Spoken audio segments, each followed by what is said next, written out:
আসসালামু আলাইকুম ভিউয়ার্স। আজকে আমরা শিখব অনিয়মিত বা সাধারণ চতুর্ভুজ আকৃতির জমি পরিমাপ পদ্ধতি।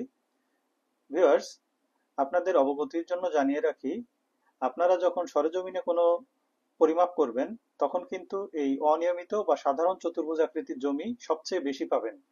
সেক্ষেত্রে আজকের এই ভিডিওটি আপনাদের জন্য খুবই গুরুত্বপূর্ণ। খুবই খেয়াল করে প্রথম থেকে শেষ পর্যন্ত বুঝে বুঝে দেখবেন। মনে করি আমরা সরেজমিনে গিয়ে এ বি সি ডি আকৃতির একটি জমি দেখতে পেলাম। এটা একটা অনিয়মিত বা সাধারণ চতুর্ভুজ। অর্থাৎ অনিয়মিত মানে হচ্ছে এর চারটা বাহুর দৈর্ঘ্যই আলাদা আলাদা এবং কোনো বাহু সমান্তরাল নয়। তাহলে আমরা এটা কিভাবে পরিমাপ করব?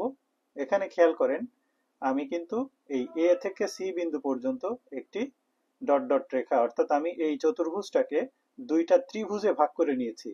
অর্থাৎ এই পুরো চতুর্ভুজের ক্ষেত্রফল হবে এই এই ত্রিভুজ এবং এই ত্রিভুজ, এই দুইটা ত্রিভুজের ক্ষেত্রফলের যোগফলের সমান।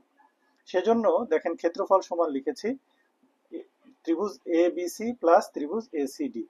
এখন ত্রিভুজ এ বি সি এর ক্ষেত্রফল বের করার সূত্র হচ্ছে বিষমবাহু ত্রিভুজের যে সূত্র সেটি root over S into S minus A into S minus B into S minus C.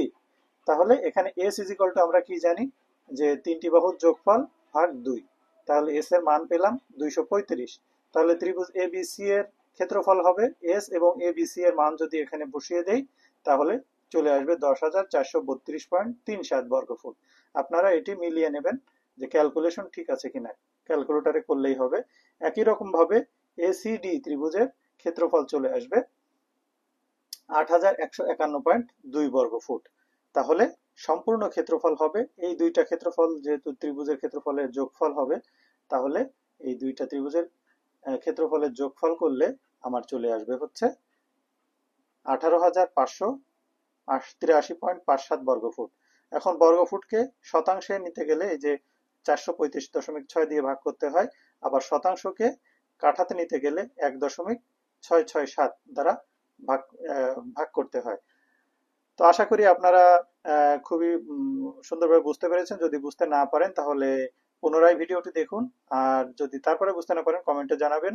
আর অবশ্যই আমার চ্যানেলটিকে সাবস্ক্রাইব করবেন। সবাই ভালো থাকবেন, সুস্থ থাকবেন। আসসালামু আলাইকুম।